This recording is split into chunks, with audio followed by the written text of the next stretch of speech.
Happy weekend, poop shoot. I am back. I'm wearing one of my Leafs shirts because it's preseason. We're about halfway through preseason, I think. Maybe actually a little over. We're going to get regular season early October. The hope. The hope is here. We'll see how long it takes to die this year. I'm just kidding. I'm going to maintain. I'm going to try and maintain. Anyways, 5 things in the books, and there are a lot of books this time. And remember last time I was talking about I may not have a completed video game this time around, which is rare for one of these things, but never mind. We took care of that pretty easily. So 3 books, 2 games. Let's get at her. First up, Buffy the Vampire Slayer, Night of the Living Rerun. Published in 1998. This is, I think, my second in the Buffy series that I've read so far. And this one's pretty cool. So the Master is a villain in the Buffyverse, and he is up to no good down in his prison or wherever he's trying to rise from, and so he's engineered a scheme to mimic something from the past. So suddenly Buffy starts having these dreams or nightmares, if you will, of being in the skin of a former Slayer named Samantha Kane back in the late 1600s when the Salem witch fiasco was going on, and she's having all these visions in her dreams about it. Then Rupert starts having the same types of dreams about the same time, and he's an old what's his role? I forget. Like he oversees Buffy. I forget his actual title, but of one from back in that time with Samantha. And then Xander starts having dreams. He's a witch back in the day, a woman witch named Sarah Dinsdale. So of course Xander always gets the short end, right? He plays the woman. So they start having these visions, and so they eventually they have a seance and are like, kind of, what's happening, right? So back in the day of the Salem witch trials, the despised one or something like that tried to engineer some sort of demon uprising at the time, and that's what the Master is doing now by having these spirits invade the dreams of Buffy and her companions. And so eventually they get possessed by these spirits of these people, and coming into town are TV crews and journalists that focus on the surreal and the unexplained, and they're like, we know something's up in Sunnydale, and we're gonna get to the bottom of it, and we know that you guys are at the center of it. And Buffy and her friends are like, oh, nothing strange goes on here, meanwhile, right? So the spirits of the people on the opposite side are invading these people. So basically Buffy and her friends are going against these people that have come into town, much in the same way as happened during the Salem witch trials with the various people that they're having these visions of, right? So basically the rest of the book just plays out as Buffy and her companions try and find a way to thwart the Master's plan, to bring a demon uprising, a zombie apocalypse through these types of visions and possessions that he's bringing about. So, and of course, Buffy and her friends always get the win. Good book, really quick, easy read, lots of fun. I love these Xena books, the Buffy books, everything. They're good, quick reads, very fast paced, lots of action. And I loved all those shows back in the 90s when I was a teenager and stuff. So it's just like getting more of it all these years later, just in book format, right? So next up, G.I. Joe Find Your Fate, Operation Terror Trap. This is the 3rd book in the G.I. Joe Find Your Fate series that I've read. And in this one, you take the role of a new Joe named Dog Ear. And the situation that Hawk fills you in on is that I think it's an African, or is it a Middle East or an African nation, I forget, named Mombania or something like that, all fictional, of course, I believe, has recently suffered a collapse and has turned into a nation called Kamali or something like that. And there's this guy known as the One that has engineered this. And so Hawk thinks, how can that happen so quickly? Somebody must be backing them.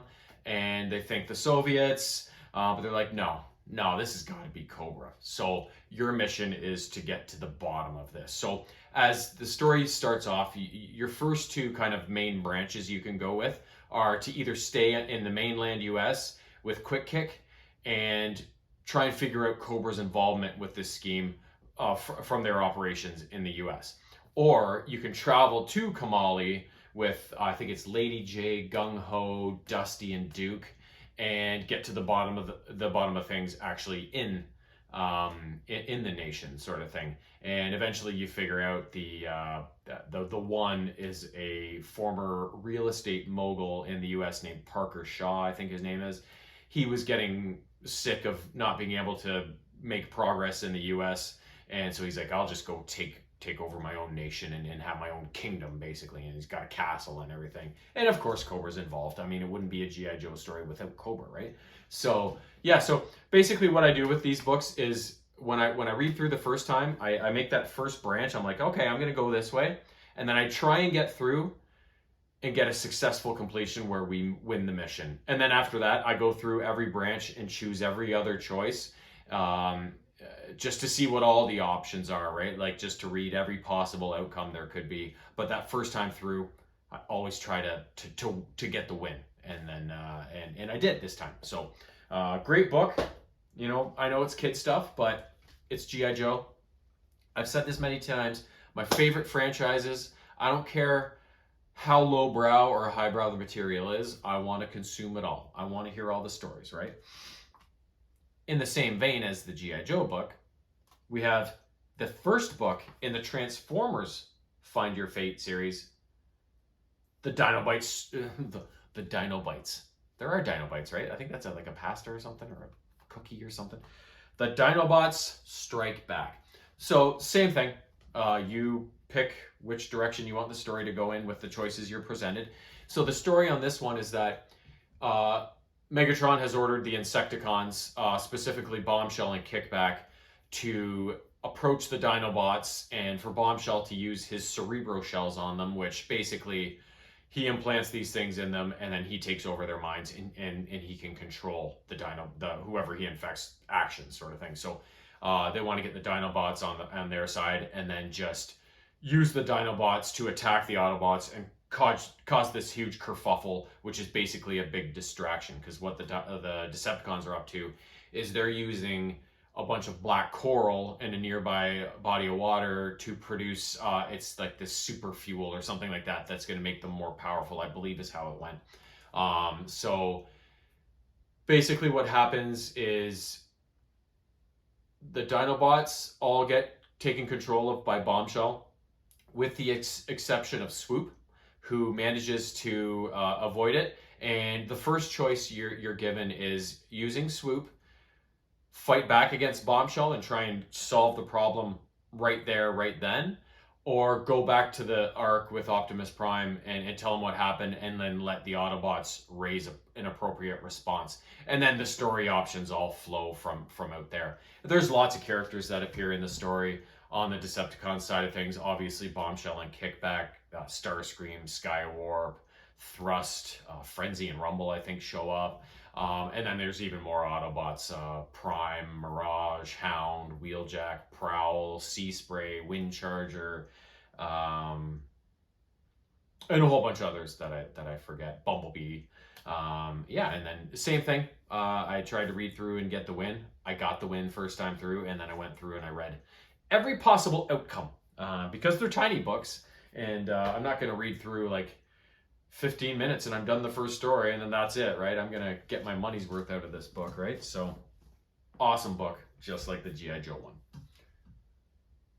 Now we get into the video games. First up, released last year in 2024, Mario vs. Donkey Kong for the Nintendo Switch. So in looking up this game afterwards to do the video, I didn't realize this is a remake from like a 2004 Game Boy Advance game. I had no idea. So basically the story is Donkey Kong's watching TV one day and he sees a commercial for like a little Mario wind-up toy, and he gets all excited. So he goes to the toy factory and he steals all of the Marios. So then as Mario, you're tasked throughout the game to catching up with Donkey Kong and trying to get these toys back. So the way the game breaks down is there's 8 worlds with, I think, 6 regular levels and then 2 kind of boss levels. So in the regular levels, they're 2 parts. You first have to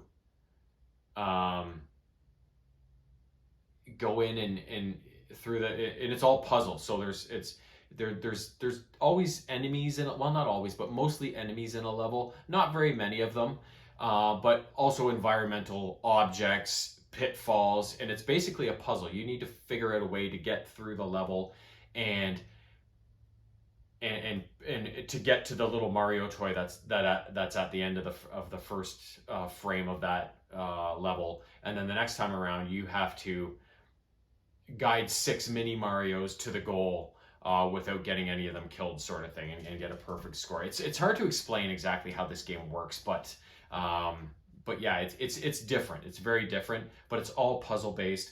And then you have to do a level, I think, where you have to do something else with the mini Marios again and get them all to the goal.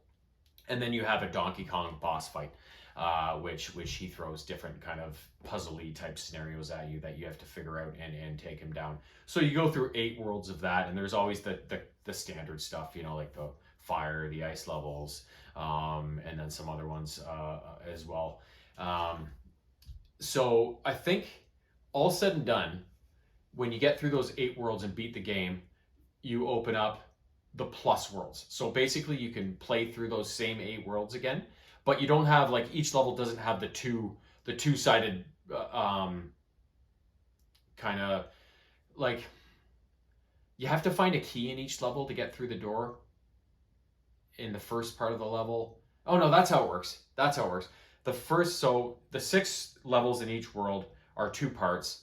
The first one, you have to get a key with your mini Mario ally, I think is what it is, in order to unlock the door into the second part of the level, which is where the mini Mario toy is that you have to collect and then move on to the next level. I think that's how it works. And then the first boss level is guiding the 6 mini Marios to their goal, and then the final boss level is actually against Donkey Kong. That's how it works. It'd been so long, I was playing the plus worlds for so long that I kind of forgot how the original worlds went. But in the plus worlds, it's not a 2-part level in each one. It's just a 1-part level. You have a mini Mario with you, and you just need to guide him through the level, get the key, and get out, sort of thing. And then there's a boss fight at the end of the 6 levels as well. So all said and done, you have the 8 worlds with the 2-part levels and the fights. Then you have the plus worlds that have the 6 levels plus the boss fight. And then at the end, you also unlock these expert levels that are just one-shot levels that just raise the difficulty level even higher. You just need to get through them with your key or whatever. I tried the first couple expert levels and I was like, nope, not for me. These are too hard. And I probably could look up walkthroughs and do it, but I had played enough of the game where I was like, you know what, the expert levels, I don't need to do them. And there's not that many of them. There's maybe 12 or 15 or 16, something like that. But all said and done, in the game, I think there's well over 100 levels, like over 130, maybe 140, something like that, by the time all is said and done. But yeah, it's a very different experience. It's more like a Paper Mario, but not the same. But a slower paced, more thinking and puzzling things out sort of thing. Not your standard side-scrolling action Mario Brothers game, right? So, but glad I got it because it was a different take on Mario that I'd never had before. And didn't realize it was a remake of a Game Boy Advance game, but very great game. Just, it's too bad with the Mario games that it takes them so long to go down in price, if they ever do go down in price, and they usually don't go down that much. That I find, I was very close to not buying that game because I'm like, $80 and I don't even know if I'm gonna like this, right? But I did eventually find it on sale, I think for like 50 or 60, and I'm like, okay, I'll do that. And it didn't blow me away. I didn't love it. It's not nearly even close to one of my favorite Mario games, but I still really enjoyed the experience and the different kind of take on it. So take that for what it's worth. Last up, this game is awesome. Released last year as well in 2024. I downloaded it for the PS5. and just recently, and just finished playing it, so you can see all my gameplay footage if this game sounds interesting to you. But it is called Deliver at All Costs.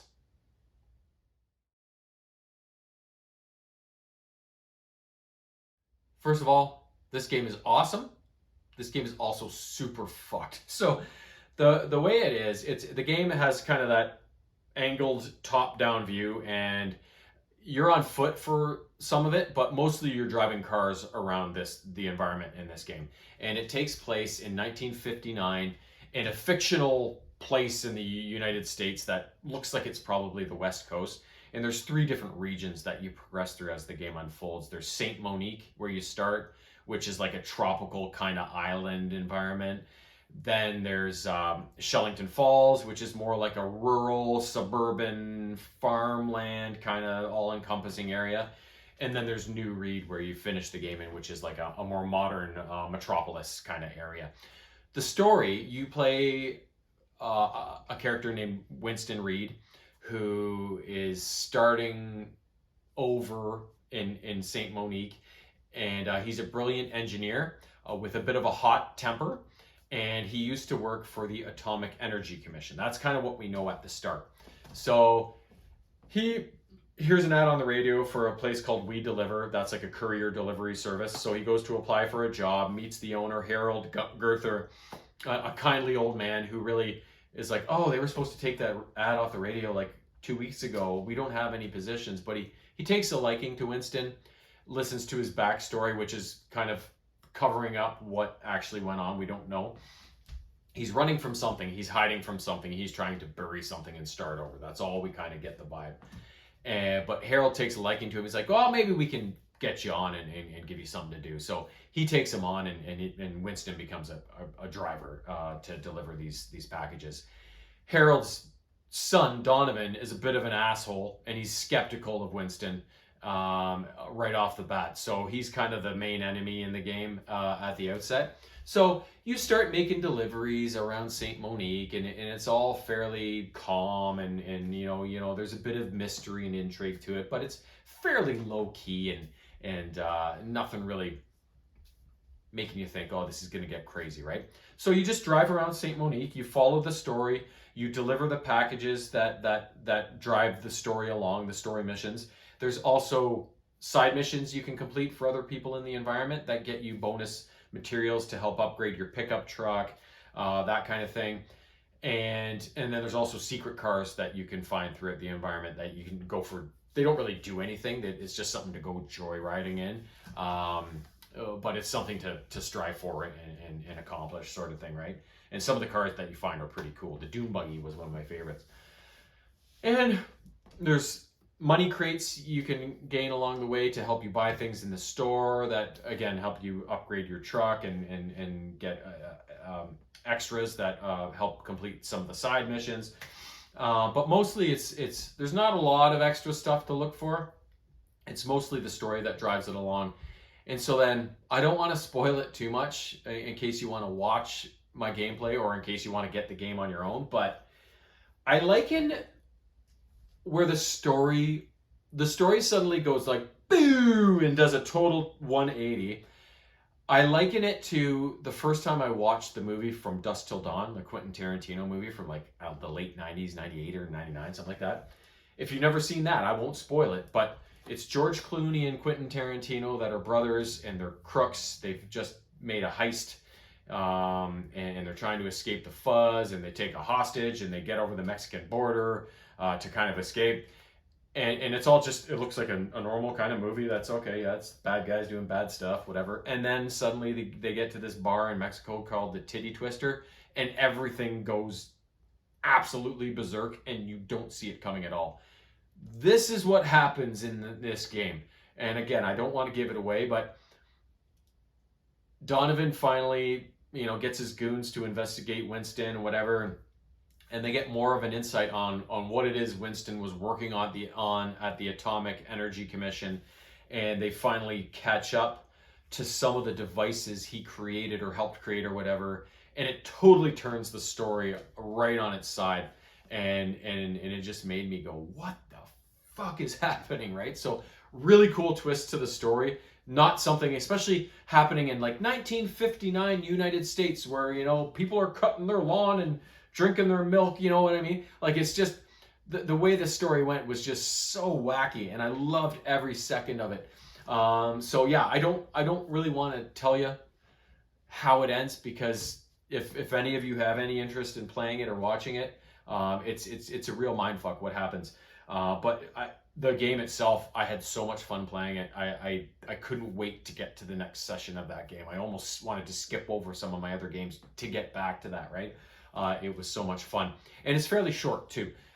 It's not very pricey. I think it was $30 maybe, plus tax. And it's not super short, but it's not long either. It took me maybe, I want to say, like a dozen sessions of play, which were anywhere from an hour to an hour and a half, usually on average. So not a terribly long game, but also not super short either. So it's definitely worth the money, but doubly so since the game is so much fun and so crazy entertaining with the story. So yeah, that's all for now. That's my 5 things I got up to this time around.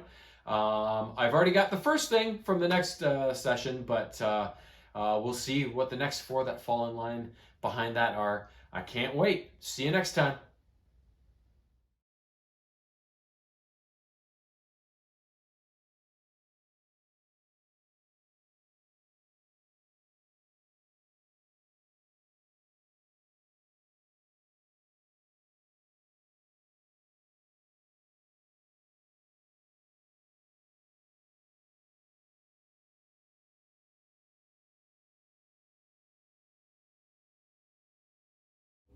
Meow.